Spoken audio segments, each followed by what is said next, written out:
We, the citizens of America, are now joined in a great national effort to rebuild our country and restore its promise for all of our people. Because today, we are not merely transferring power from one administration to another or from one party to another, but we are transferring power from Washington, D.C., and giving it back to you, the people. Well, greetings, friends and fellow citizens, and welcome to the We the People Convention News and Opinion radio show and podcast. My name is Tom Zawistowski. I'm the host of the show. I'm also the president of the We the People Convention, and this program, this radio show and podcast is paid for and brought to you by the donors to We the People Convention, and they are responsible for us having the money to have a 5-station radio network here in Ohio that airs this radio show every Saturday morning between 7:30 a.m. and 9 a.m. On various stations across the state. They are also responsible for providing the funding to have our podcast available. And you can get to the podcast by going to wethepeopleconvention.org. And on the front page, you just click on the little yellow button that says podcast and radio show. And you'll get a list of all the radio stations that carry this program, including their iHeart links, so you can listen over the air on the radio or online during the programs. You will also see the podcasts on our website at wethepeopleconvention.org, which is where the video of this is shown. We also take that video and make it available on YouTube under We the People Convention, also on your TV on Roku and Amazon Fire TV, and it's available as an audio podcast on iTunes as well. So any way you want to get the show, you can get it, and we're so glad you joined us for this today's show, for this program. And if you are new to the program, we welcome you because we are here to really talk about defending our individual freedom, liberty, and prosperity, and to defend our Constitution and our American way of life. And all of those things are obviously on the line right now for this election. And this is our 40th broadcast of this year. And I want to just mention about the opening to our show. I hope that opening inspires you, because I picked it to be the opening for our show because it inspires me. Because when President Trump was inaugurated, he said that he's not just changing power between the Democratic Party and the Republican Party, but he was returning power to we the people. And that's really why they hate Donald Trump. And that's really why all the things that you've seen happen in this last 3.5 years have happened. Because the people in Washington want to rule over us, want to rule over you. And they've attacked Donald Trump. They tried to stop him from being elected illegally. We'll talk more about that in the show. They tried a coup attempt to throw him out of office under completely false pretenses. They've attacked his family and anyone associated with him because they want to rule over us.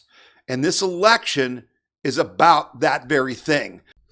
So the most important thing to open the show with today is that President Trump and Melania Trump have tested positive for the China virus, for COVID-19.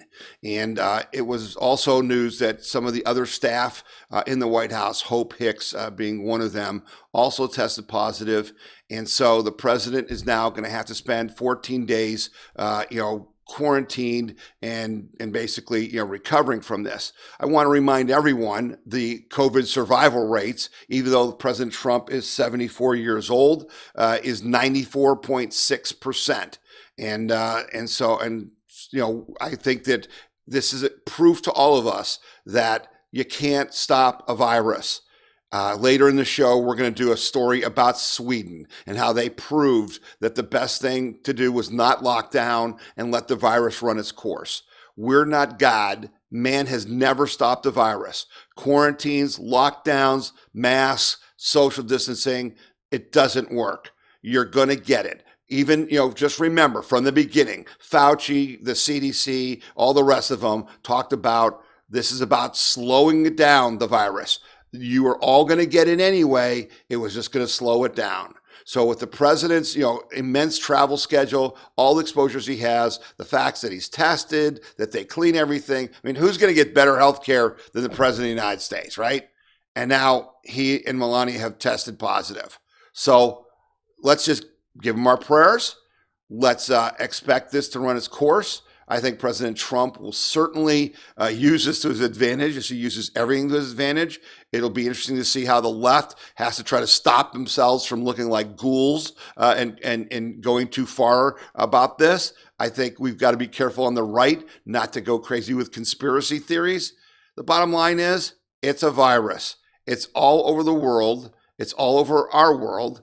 Many of you have had it and don't even know it, okay? But the bottom line is, Governor DeWine and the rest of you people, it doesn't work to do quarantines en masse, and the president's going to survive, and we're going to go forward if that's God's will. So we wish the president well. Keep him and the first lady and the other White House staff in your prayers. And then, we'll see. It's only 14 days quarantine. There's plenty of time before the election. And believe me, the president probably needs this. He'll probably get some rest and be a little better off. And he won't stop tweeting, and he won't stop being on TV and doing videos. He'll probably be on a Zoom conference call near you real soon. So I'm going to open up today's show by talking about the debate, because that's kind of the hot topic of the week, okay? And it's just real simple. The debate means nothing.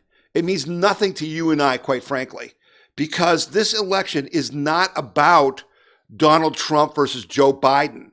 This election is about our way of life. It's about people ruling over us, and socialism and communism taking over our institutions and our government, or you and I having the right to run our lives the way we see fit, to pick who we hire, how we run our businesses, where our kids go to school. It's about freedom and liberty. And so while everyone wanted to get all excited about the debate, it's real simple. I thought President Trump was off his game. I thought that he didn't, prepare very well, because he didn't use very precise wording. He was definitely better on substance, but his constant interrupting of both the moderator and of Joe Biden made him look like a bully. You never want to look like a bully, because that makes them the victim. We don't want that to be the case. But President Trump needed to talk to us, to the people. And he didn't even do, Joe Biden's been around for 47 years. He knows all the tricks. You could see it. It was like he'd practiced it his whole life. He looked into the camera and talked to you. Donald Trump thought he was debating Chris Wallace and Joe Biden. He wasn't doing either of those things. His job was to talk to us, the American people, about why he's the best man for the job. And what was missing from that debate was Donald Trump just saying clearly and concisely, these are the things I've done. I've built the wall. I've stopped illegal immigration. I cut your taxes. I got rid of regulations that created a business boom, that created the least unemployment in American history. I stopped ISIS. I defeated ISIS. I stopped war with North Korea. I moved the embassy to Jerusalem. I got us out of the Paris peace, the Paris climate change thing. He needed to do a Jim Jordan type bang, bang, bang, bang, bang. And he didn't do that. So the debate, really was not something I enjoyed. I think a lot of you didn't enjoy it. I think a lot of you people turned it off. It was not the highest debate in history. The one with Hillary Clinton, who had 83 million viewers. This had 73 million viewers. That's still a ton of people, but I don't think it changed anything. Okay, it didn't change anything. And so there'll be two more debates. We'll see what happens. But I'm going to talk to you about some things next. They're going to show you why this wasn't as important as it might have been in the past. When Joe Biden left Cleveland, he ended up going to Pittsburgh on an Amtrak train. And when he got to Pittsburgh, in the debate, Trump said, no one will show up to your events, Joe. Yeah, when he got to Pittsburgh, there were literally like a dozen people there. Literally. And if you're watching the podcast, you can see the pictures of that. What was really cool was that he stopped in Alliance, Ohio. For those of you around the state, it's just south of Youngstown, Alliance, Ohio. So if you go from Cleveland to Pittsburgh, you're kind of going on an angle going southeast. And there was a stop in Alliance, Ohio. There were more Trump people there than Biden people there. Our people turned out, very proud of them for doing that. They did a great job. But that's it for the debate. I have nothing more to say about the debate. Here's what means something, right? Here's what means something. An Ohio Democratic House member has endorsed President Trump for re-election. So if you get my emails, okay, and my text messages, you would have gotten this story. And if you don't get those, then you need to go to wethepeopleconvention.org and sign up on the front page and just put in your email and your phone number, and I'll send those to you. But this representative from the Ohio House, her name is Bernadine Kennedy Kent. She's a representative of the 25th district located in Columbus, Ohio. And she said, today, following in the bold first steps of Georgia State Representative Vernon Jones, I am both honored and humbled to be the second Democrat state representative to publicly announce my endorsement of President Donald J. Trump. I want you to go to wethepeopleconvention.org and read her statement about why she's endorsing President Trump. But here's just a quick quote. She says, President Trump has provided a record number of Black Americans with a real shot at the American dream. Under President Trump's leadership, Black Americans have experienced record low unemployment, and poverty rate among the Black community has fallen to its lowest level in U.S. history. That's significant, folks, to have Democratic representatives endorsing President Trump. So that's what was important. The debate was not important. Now, let me talk to you about our business and what you and I have to do.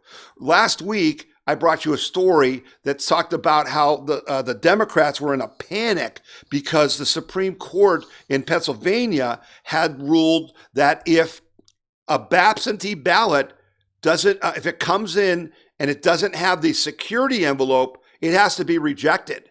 Okay? And they are finding out that while the Democrats were pushing for absentee ballots, they're finding out that it's hurting them because many of their people are making mistakes and hundreds of thousands of these ballots are going to be invalidated. So I followed up with a story last week that said, no vote by mail. And I've been asking you guys to vote in person. You can vote early. In Ohio, there's 28 days starting next week, starting the week of October 6th. And I'm going to give you a calendar to tell you what time you can vote and all that. And I said, you can vote early, but vote in person because there's too many problems with this mail-in voting. Well, in that story, they listed all kinds of things about votes being disqualified. And I had a very eye-opening conversation this week with some Board of Election people in Ohio. And I have to tell you that I was wrong about something that's really, really fundamental. If you would have asked me how many people in Ohio were going to vote absentee, I would have told you that I thought maybe 40%, absentee or early. I'm completely wrong. From what I gather now, looking at the data, we're talking it's going to be at least 50% and maybe 60%. Now, there's good and bad about that, okay? And I want to talk to you about both of those things, right? But here's the bottom line. We're actually having two elections, at least in Ohio, because right now, if you look at your local Board of Elections website, you can actually see a graph of how many people have asked for absentee ballots yet so far, okay? So let me show you on the podcast, and I'll tell you on the radio, that in Summit County, Ohio, which is up just south of Cleveland, big, a pretty good size, population county that has about 360,000 voters. Now, President Trump lost that county 52-44 in 2016, and about 250,000 people voted. But listen to this. They already have right now 111,000, about 112,000 absentee ballots already requested. That's 47% of the people who voted in the 2016 election. And there's still a week to go before they start mailing them out, which is on October 6th, right? And then you can still ask for them up to a week, 7 days before the election. So they're telling me that it's going to be at least 50%. Heck, they're already at 47% and probably going to be 60%. Now, at first I thought, oh my goodness, this is terrible because they count the absentee ballots on election day. And when the first results are announced on TV, when the polls close on November 3rd in Ohio at 7 p.m., when they close and they announce the first results, those are all the absentee ballots and early voting. And I thought, oh my goodness, it's going to look like Joe Biden's winning Ohio 60-40 as soon as the polls close. But that's not true. Let me show you or tell you now about Warren County, Ohio. Warren County's down around Cincinnati area, okay? And they have, Trump won that county 66-30, okay? And they had 114,000 people vote in 2016. But they already have 45,000 absentee ballots requests in. That's already 40%. Now, why is that significant? Because Hillary Clinton only won 5 counties, and all of the 88 in Ohio, she only won 5. Trump won because in the red counties, he got like 75% voter turnout, and he won like 72-28, okay? So what that tells you about Warren County is that it's not just the urban Democratic counties where the absentee requests are that high. It's also in all the red counties. So as much as I've been asking you to vote in person, the reality is half of our citizens are scared enough of COVID that they're going to vote by absentee. Now, that's good from the standpoint of we're going to have an announcement right when the polls close of all these ballots, and it's going to be a pretty accurate vote because I think it's going to be as many of us as them, okay? Now, here's the other good news. I've been worried, and I know you've been worried, that on election day, we aren't going to know who wins Ohio. In my mind, I was thinking there's going to be, whatever it is. I mean, Ohio had 5.6 million votes in 2016, and it may be 6 million this time. So I'm thinking 3 million votes coming in, and they're not there on election day. They're coming 10 days later. I'm hearing that's not going to happen. Because everyone is so afraid of their vote being counted, and they're well aware, because all the news stories of the absentee ballot voting problems, right, where the mailmen are losing them, they're not showing up, blah, blah, blah, that I'm being told that people are going to respond to their absentee ballot. So if you've sent in your absentee ballot request form, which about 40% of you have, and another 10% will, next Tuesday, October 6th, the boards of elections are ready to mail your actual ballot out to you. And they believe that you're going to fill that out right away and mail it in. So by a week from next Tuesday, from like October 10th or 12th, half of us are going to have voted. Half of us. So that's like a whole different election. And we need to make sure that we turn out our vote for that election. So we are going to have to be talking to our friends and neighbors who get absentee ballots and say, yes, vote down ticket for all Republicans. Don't be a commie. Don't vote for the Democrat Socialist Party, okay? And get it in early. Now, if you're going to do that, let me share some things that you may not know. First of all, you have to be registered before you can get absentee ballot. And you have to do that by Monday, October 5th. And we've been talking to you about that. And all of you right now, I always tell you this show is not just about talk, it's about action. So there were groups in Ohio this week who were talking to Christians, and they were telling me that 50% of Christians are not registered to vote.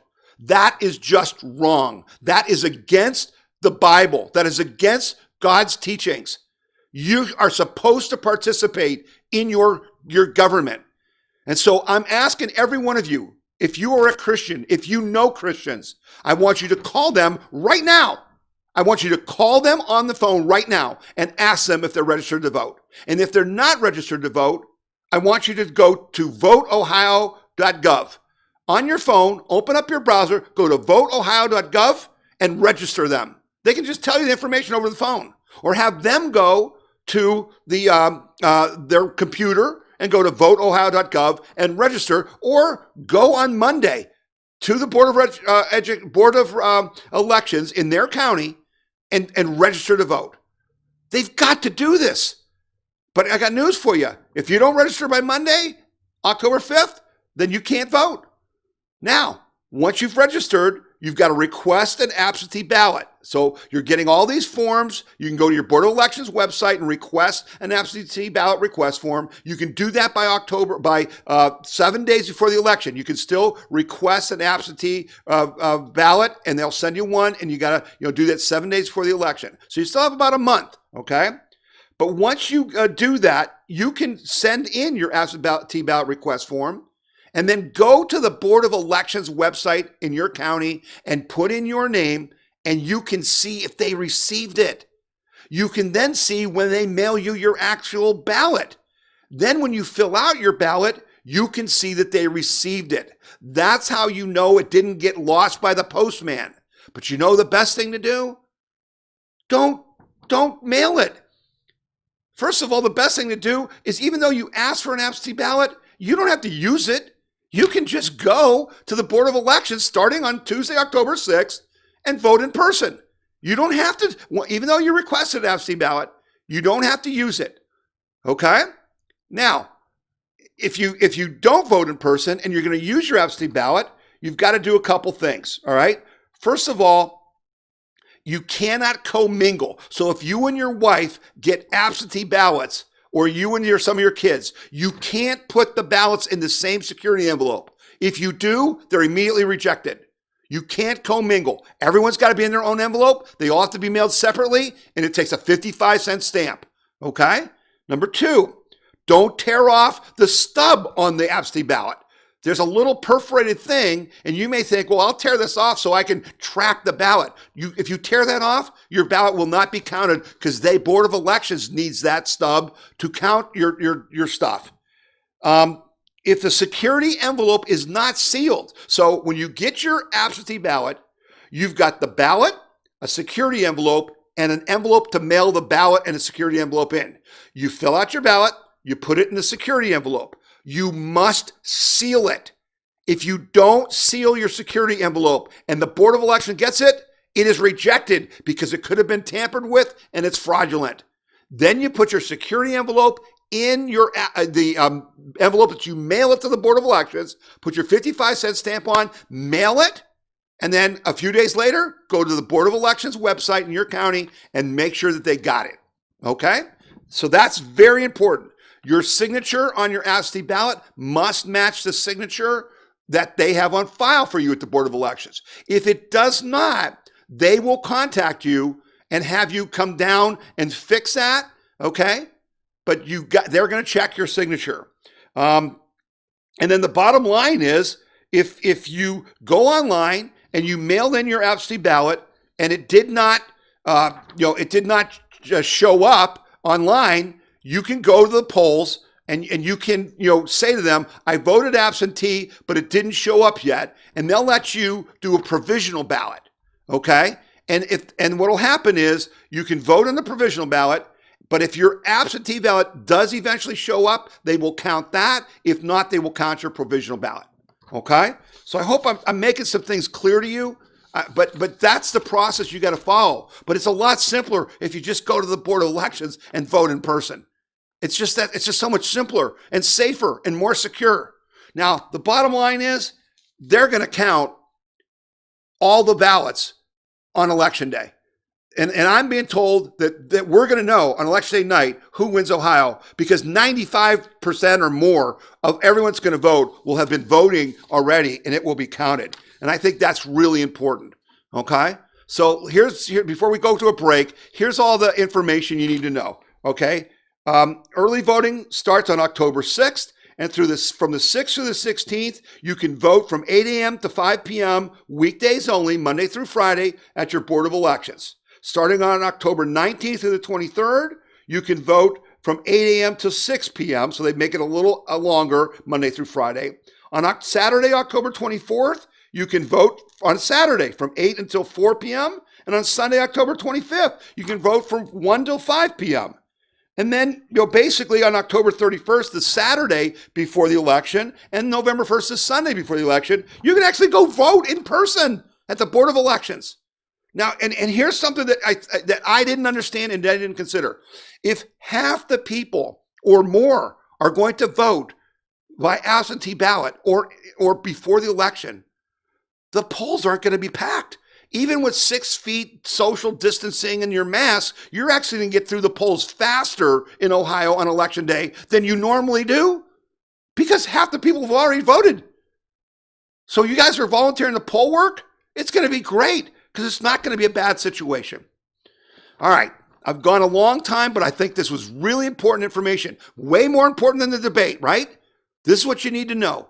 I'm asking you to vote early. I'm asking you to vote in person, and I'm asking you to vote down ticket for everybody that is a Republican because they're better than anybody who's a Democrat, socialist, communist. Okay?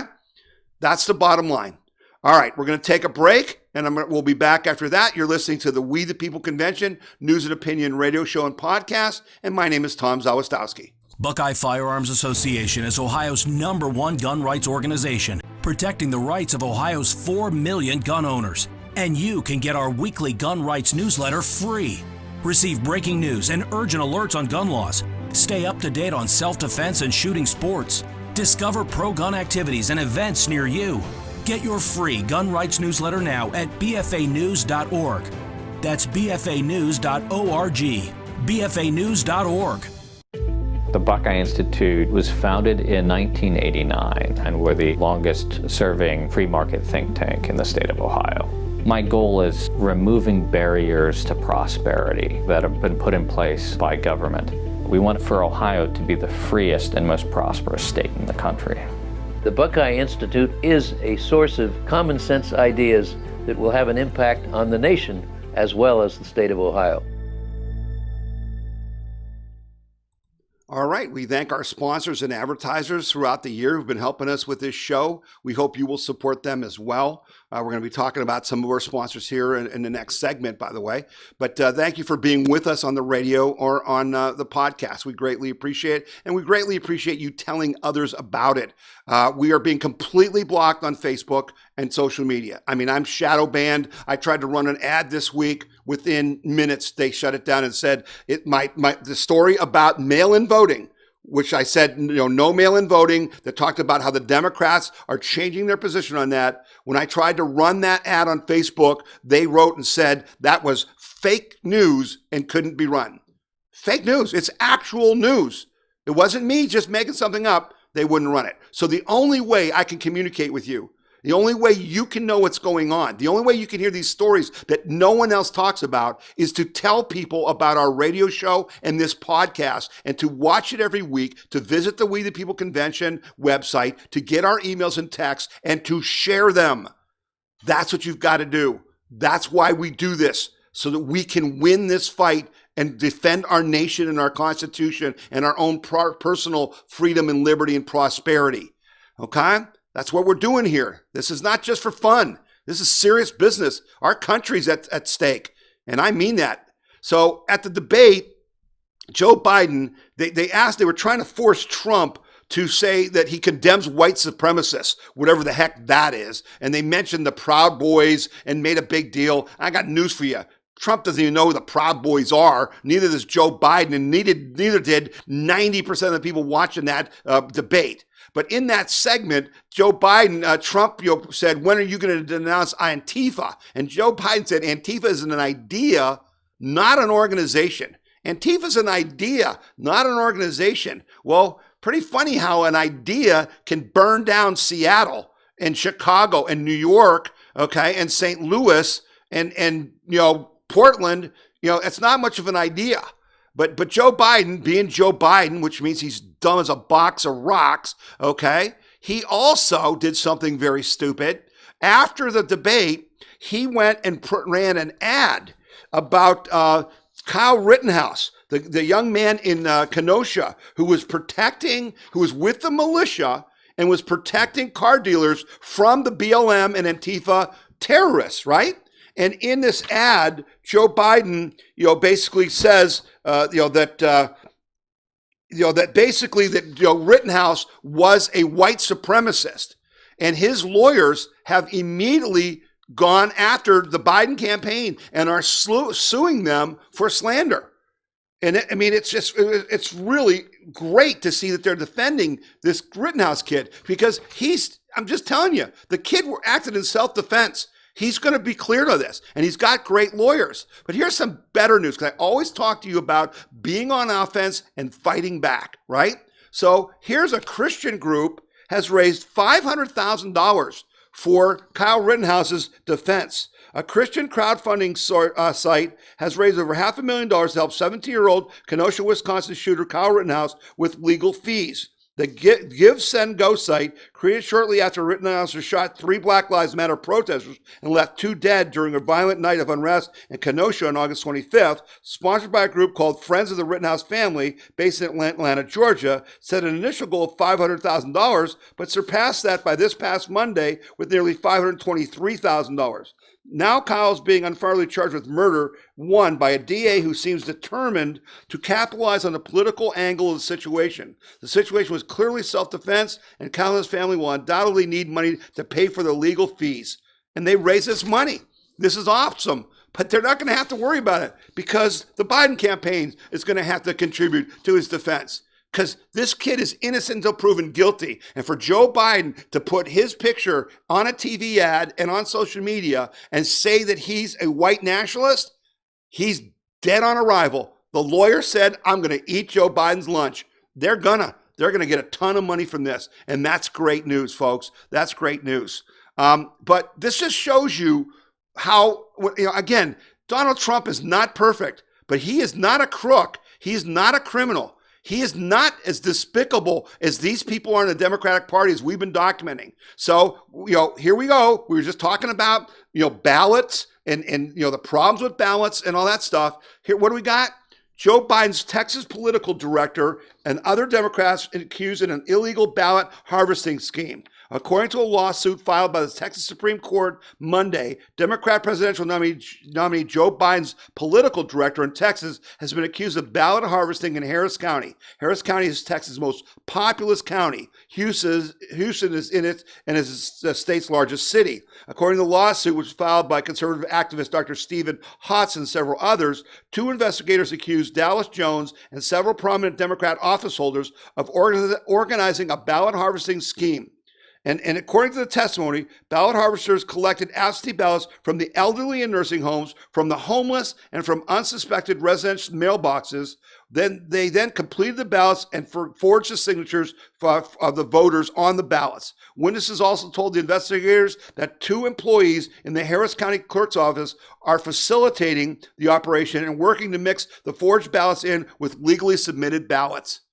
These are criminal activities. This is Joe Biden's paid political director in Texas, and he's involved with illegal activity, right? But Joe Biden said in the debate, there is no voter fraud. There is none of this stuff. Yeah. So Project Veritas, and you should vote. You should donate to Project Veritas. We the People Convention donates to Project Veritas because they are doing what journalists today will not do. They released 2 big-time bombshell videos. And if you go to projectveritas.com, you'll be able to watch these videos. And these videos caught the operatives of Ilhan Omar, the House member from Minnesota, basically paying people for their ballots.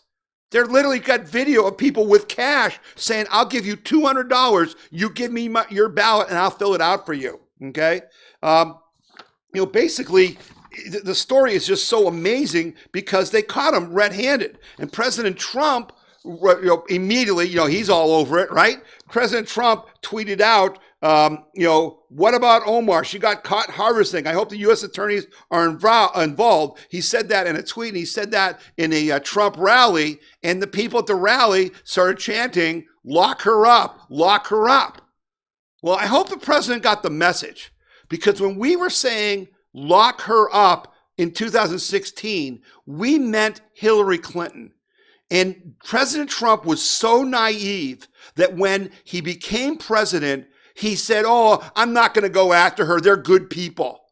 Yeah, Hillary Clinton is the biggest criminal with Bill Clinton in the history of America, President Trump. And they're not good people. They're the most evil people. They sold, and I'm going to show you evidence of what they were doing to you, President Trump, but they sold our uranium to Russia. President Clinton sold missile technology to China, and these people are traitors. That's what they are. They're not good people. So when we say lock her up, Ilhan Omar, the lady who came from Somalia through Obama's, attempts to change elections in the U.S. by bringing in foreigners that he could control, and they did that in Minneapolis and they did that in Columbus, Ohio. Okay, she should go to prison. She's here illegally. She lied on all her, documentation. And now they've caught her red-handed laundering money and paying for votes and abusing her electorates. She needs to be thrown out of Congress. Before the election, she needs to be charged. Yeah, but we got problems with that, and we're going to talk about that in a second, okay? But the bottom line is these people are just, the election is between two things: individual freedom and liberty and state control of your life. That's what it's between. You've got to decide, what do you want? It's not between President Trump and Joe Biden. We don't give a daggone about Joe Biden because we all know Joe Biden isn't going to run the government. The deep state that's been attacking Trump is going to run the government. So that's our decision.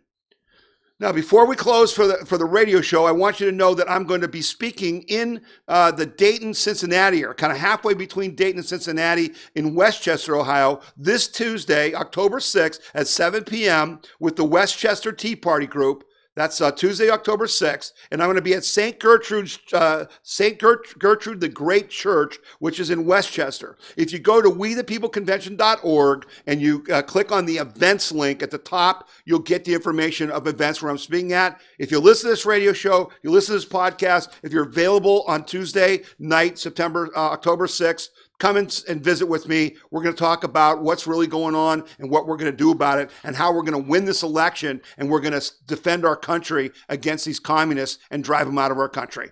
Okay?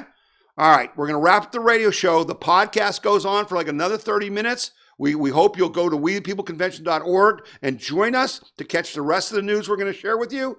But for right now, thank you for joining us this week. You're listening to the We the People Convention News and Opinion radio show and podcast, and my name is Tom Zawistowski.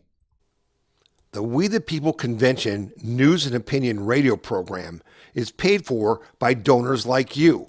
You can donate to the We the People Convention and support our cause by going to wethepeopleconvention.org or by sending your check in any amount to We the People Convention, P.O. Box 6211, Akron, Ohio, 44312.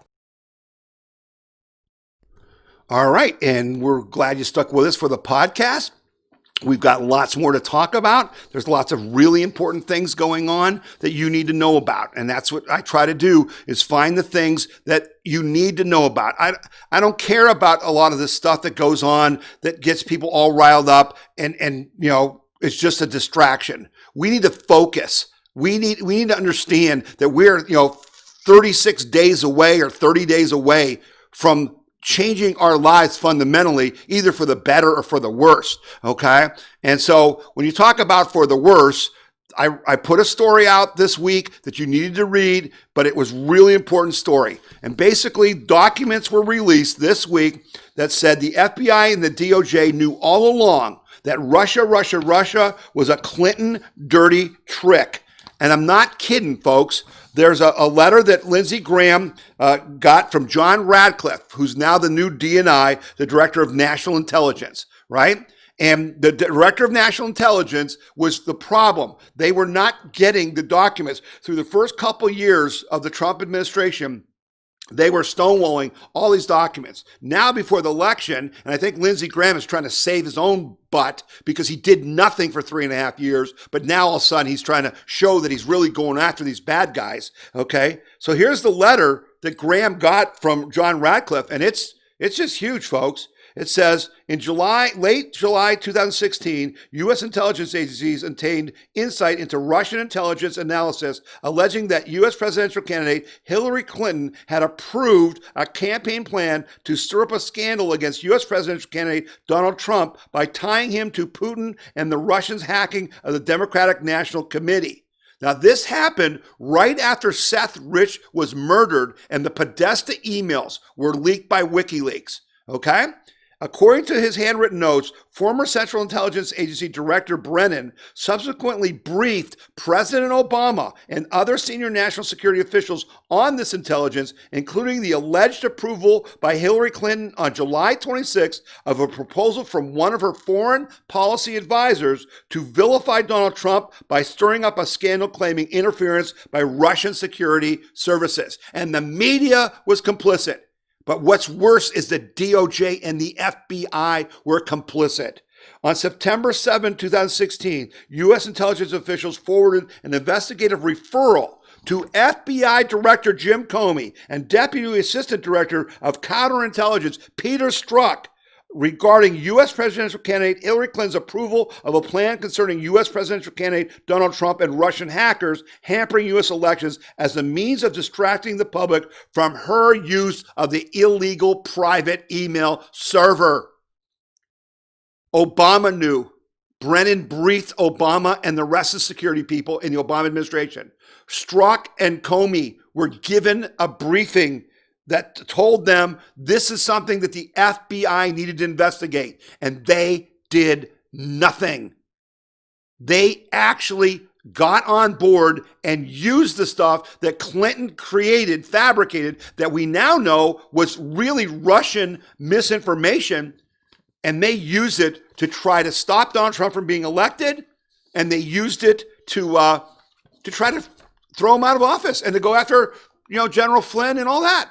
And Roger Stone and Carter Page, Papadopoulos, and all of them. This is how evil these people are. That's what you're voting about. You're voting about those people staying in our government or us rooting them out. Okay? And Jim Comey testified this week. Didn't testify.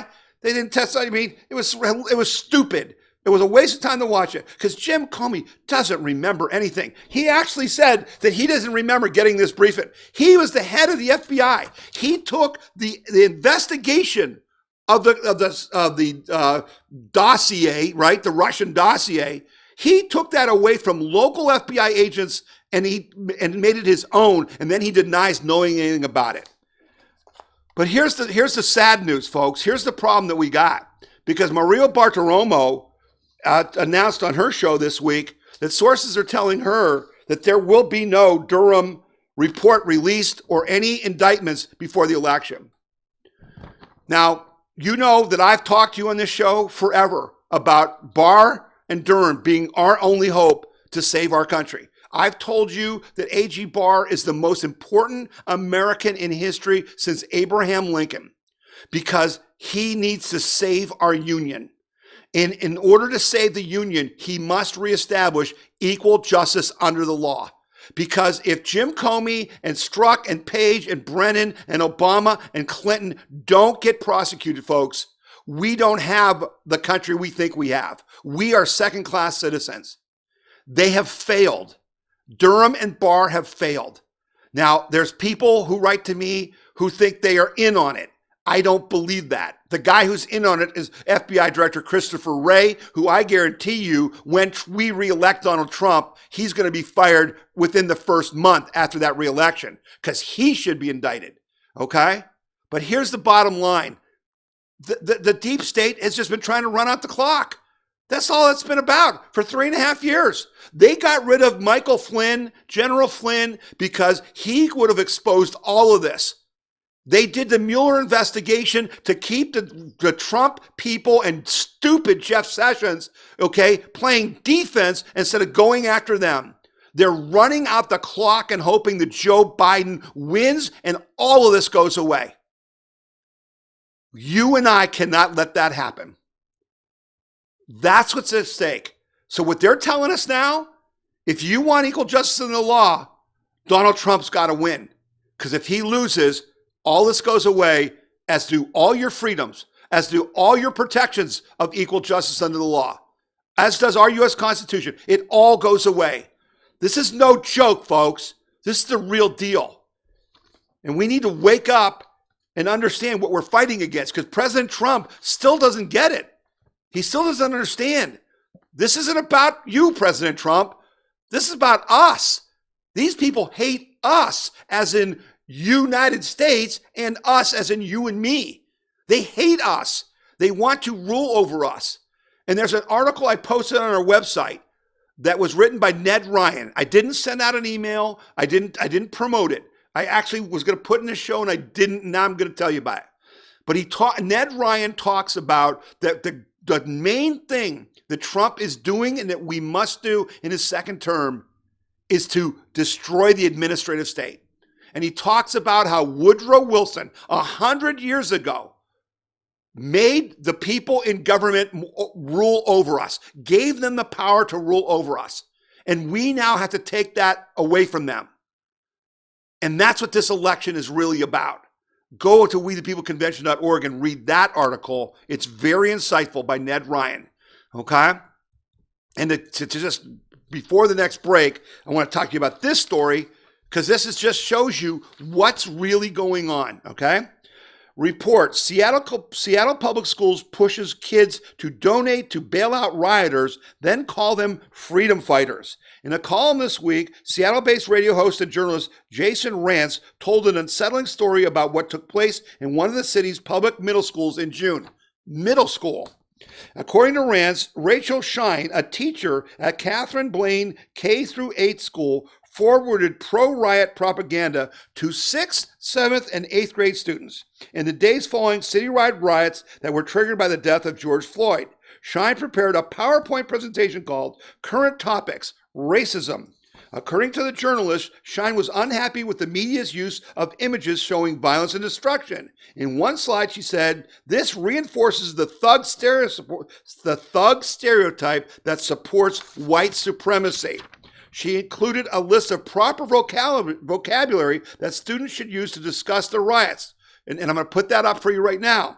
The list included, the list had been prepared by Schiff, which Rance described as a racial equity and gender equality consulting group. Rather than referring to violence as riots, students should call them uprisings, according to the list. And the rioters should not be called thugs. The term freedom fighters is apparently preferable, the list says. Okay? And according to, you don't use prejudice. Don't say they're prejudiced. Say you're a white supremacist. They're teaching this to 6th, 7th, and 8th graders in a public school. And that's why we're supporting President Trump's 1776 project. And that's why we supported President Trump when he said we are going to take federal funds away from school districts that teach these lies and this American hate. There you see it, right in your face. Hate for America. They're not rioters, they're freedom fighters. As if the police aren't freedom fighters who are defending your and my freedom from the mob of Antifa and Black Lives Matter that Joe Biden thinks is just an idea, not an organization. Yeah. We'll talk more about that in the days and weeks to come, okay? We're going to take a little break now. We'll be back for our last segment. You're listening to the We the People Convention News and Opinion radio show and podcast, and my name is Tom Zawistowski. This is Jordan Seculo with the American Center for Law and Justice. At the ACLJ, we are committed to fighting the deep state and protecting freedom, the right to life, religious liberty, and fighting for the Constitution. The ACLJ has experienced tremendous success in litigating cases at all levels of the judiciary, from the federal district court level to the Supreme Court of the United States. We have offices in Washington, D.C., Jerusalem, and all around the world. You can find out more about the ACLJ and join us by visiting aclj.org. Did you know that the Right to Life Action Coalition of Ohio is the largest statewide life group in the state? Are you tired of the compromised approach to pro-life legislation that has been the status quo for far too long? Since 2017, the efforts of the Right to Life Action Coalition of Ohio has changed that approach, closing loopholes and making pro-life laws enforceable. Visit rtlaohio.org or call 440-668-4049 for details. All right, we're back for our final segment. We're glad you're with us. Hope you're learning some things that you didn't know before. I'm going to do a story now that I think is important because it just proves what a lie we're living in. We're living in a lie. Our whole world is a lie. 90% of the information that's coming to you is a lie. You need to believe truth. You need to be focused on truth. You need to reject lies and liars, okay? So this story is about our Governor Mike DeWine and what a liar he is, and what a liar Fauci is, and all these governors in Ohio and the United States and all this stuff. This story is about Sweden, folks. Okay, and the bottom line is, I talked to you about Sweden from the beginning of the COVID, where Sweden was the one country that didn't lock down. They kept their schools open the whole time. They just said, this is a flu. This is another coronavirus, and we need herd immunity. And if we just social distance a little bit and don't get carried away, we won't overflow our hospitals, okay? And we won't close our businesses, and we'll get through this. So now the evidence is in. Sweden has destroyed the case for lockdowns. Predictions of mass deaths never came to pass. It is now clear that we can manage the virus without extreme measures, okay? And basically, the evidence is just overwhelming.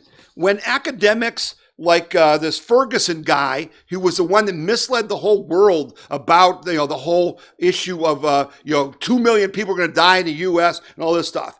This guy told the people in Sweden that 96,000 people would die by the end of June in Sweden. And he himself said on April 25th that Sweden's daily deaths would increase day by day. Okay? But the fact of the matter is the daily number of deaths had already peaked by then. April 25th, it had already peaked.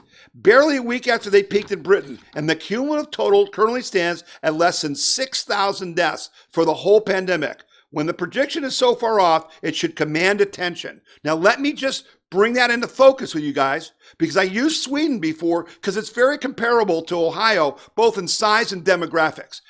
We have 11.6 million people in Ohio. They have 10.3 million people in Sweden.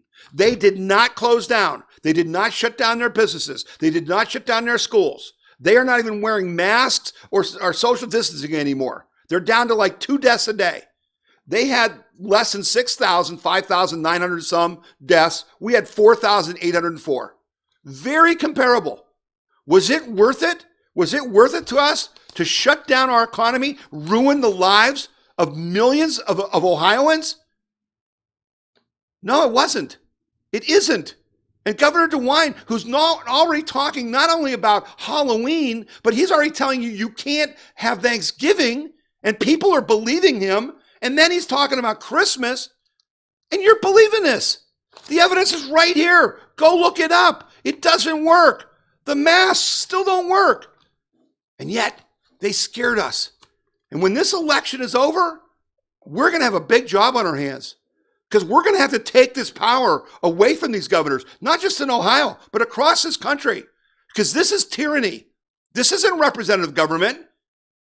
Mike DeWine doesn't have a right to his own scientists, to his own facts. He doesn't have a right to ignore the science or to choose which science is valid or invalid, like Google and Facebook and those people are doing, where they're saying Dr. Atlas is invalid, but Dr. Fauci is valid.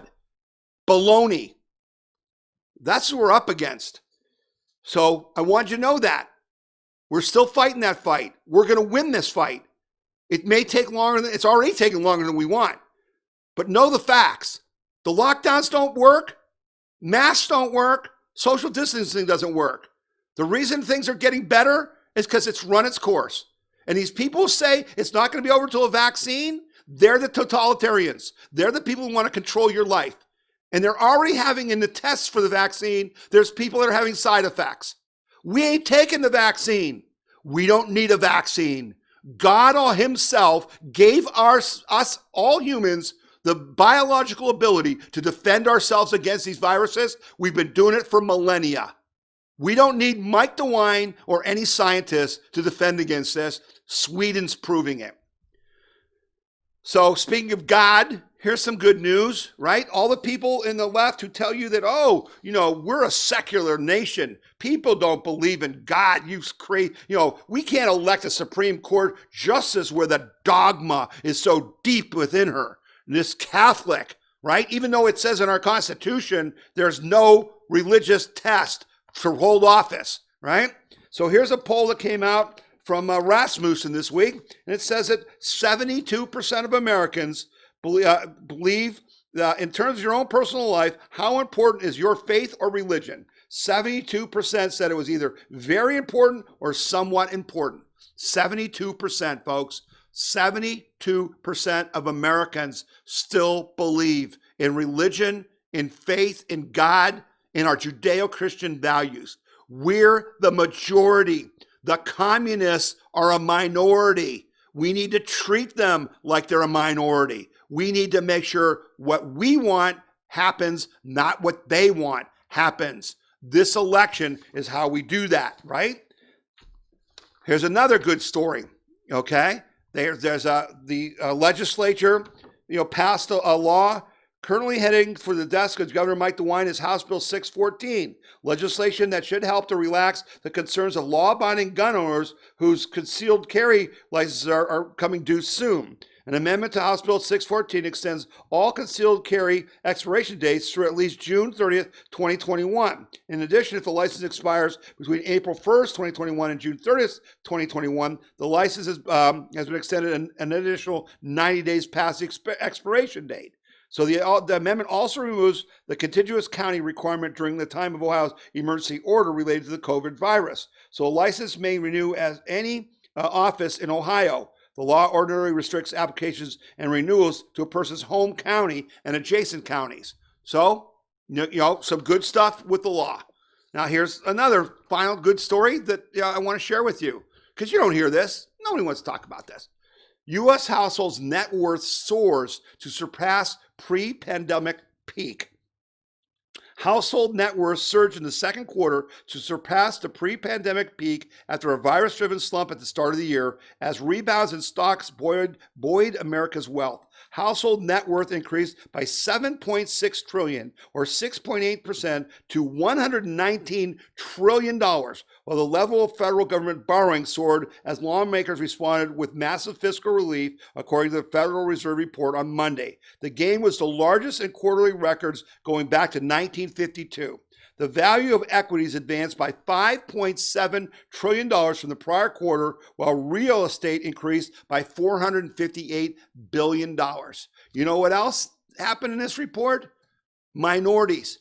The net worth of minorities went up 32% since Trump has been president. Oh, but he's a racist. He's a racist, don't you know? He's a racist. Yeah, not so much. Okay. It's coming down to showtime, folks. It's coming down to the decision. Okay? We got to turn out our vote. We got to vote down ticket.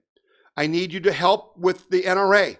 I've talked to you about this over and over again. This is our biggest, most important effort. Okay? We're doing this to the NRA. We're doing this text messaging and door knocking, and we're doing great, but we need to do more, because even like this coming week, when all those people are doing their absentee ballots, when they get mailed out on Tuesday, October 6th, and people are going to return them by the following Monday, the NRA is going to have us texting to those people and asking them to vote for Donald Trump and certain Congress people.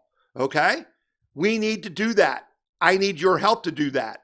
You need to text the letters P2P to the number 703-708-4664. P2P to 703-708-4664 and help us get out our vote, okay?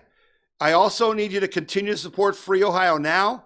They're doing a great job with the road rallies and the sign waves. I'm going to be doing a sign wave this weekend in Cuyahoga Falls. There's all kinds of events. You just go to freeohionow.com, and if you're doing a sign wave, if you're doing a Trump Train road rally, if you're doing a boat regatta, go to freeohionow.com, click the link, and send them the information, and they'll put it on there, because that helps you. That's going to tell other people that you don't even know in your area to go look at that, okay? And they'll come to your event, and you'll meet new people who believe like you. That's what we're doing. I also want to thank you guys. I told you last week that we're kind of running out of money for the Barn Billboard program. And thank you to those of you who donated. Some of you gave $5, $10, $15, $25. We got a $1,000 check. We got a $500 check. And guess what I was able to do with that? I was able to buy a 20 by 40 sign down by Sydney, Ohio, along I-75. Big barn right on I-75, which is going to have a 20 by 40 foot board on it, and it's going to be lighted. The owner of the property is going to light it. I checked with the Ohio Department of Highways to find out the traffic. 52,000 people go by that barn every day. 52,000. So we are now up in the 200 to 250,000 views a day for our 85, 90, whatever signs we got now out there. That means that by the end of this election, we are going to have exposed ourselves to like 6 million different people. That's awesome. That's how you win. We're winning because we're on offense and we're taking the fight to the left, to our enemies, to the communists. But we've got a long, long way to go through the election, into the Trump next term. And we're going to get Durham and Barr to prosecute these people. And we're going to go after the deep state. And we're going to drive the communists out of these institutions by taking President Trump's executive orders and making them laws. Okay? That's the next step after we take back the House and the Senate, because we're going to do that too. Because you guys who are working with the NRA know that we're working in every major battleground state and we're working on every major race in this country. The Ohio team of the NRA is the engine of the NRA team, and we're fighting in every key race in this country. And we're going to bring home a victory like they haven't seen since we did the big takeover of the House in 2010.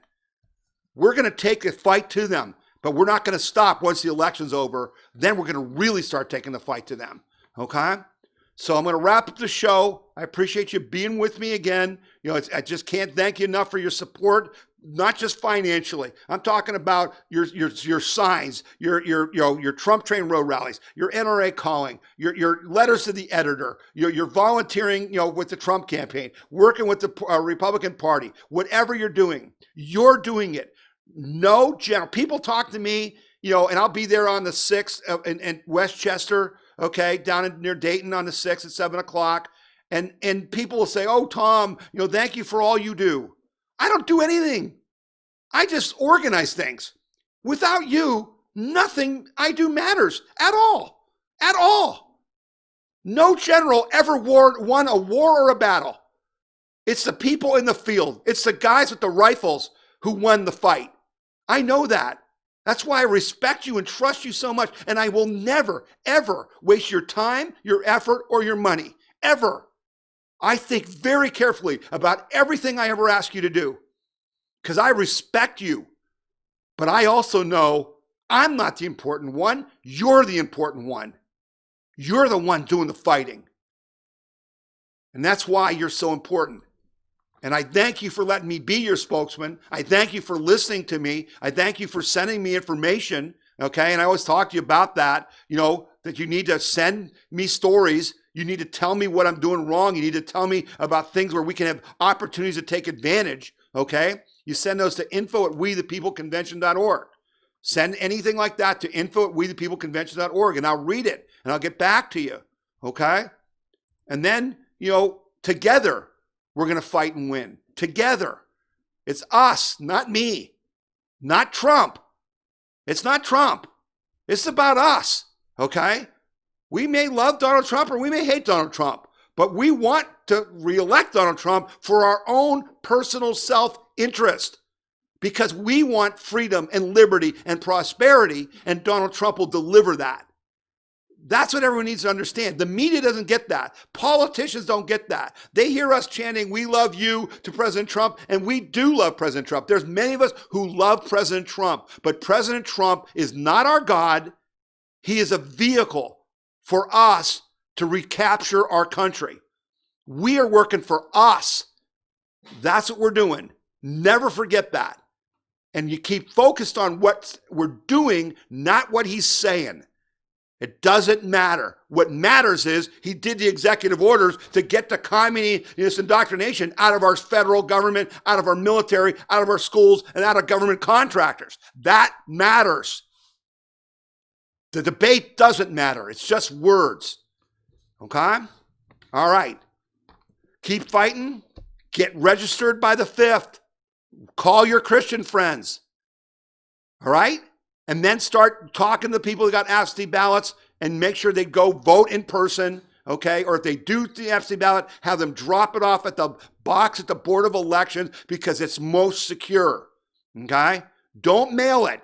Get in the car, drive to the Board of Elections. They've got a box with cameras and everything that's totally secure. You put that baby in there, it's going to get counted. And you can prove it by going to the Board of Elections website a couple days later and putting in your name, and it'll show ballot received. Here's the date, and you'll know it's going to be counted. Okay? We don't mess around. We know how things work. We do our homework, and we're going to protect our right to vote, and we're going to protect the integrity of our election, and we're going to know whether Trump won Ohio on Election Day. You mark my words. And thanks to all of you who volunteered to work the polls, because that's why all this is happening. You're doing a great job. All right, going to wrap it up. Thanks again for watching. You're listening to the We the People Convention News and Opinion radio show and podcast, and my name is Tom Zawistowski.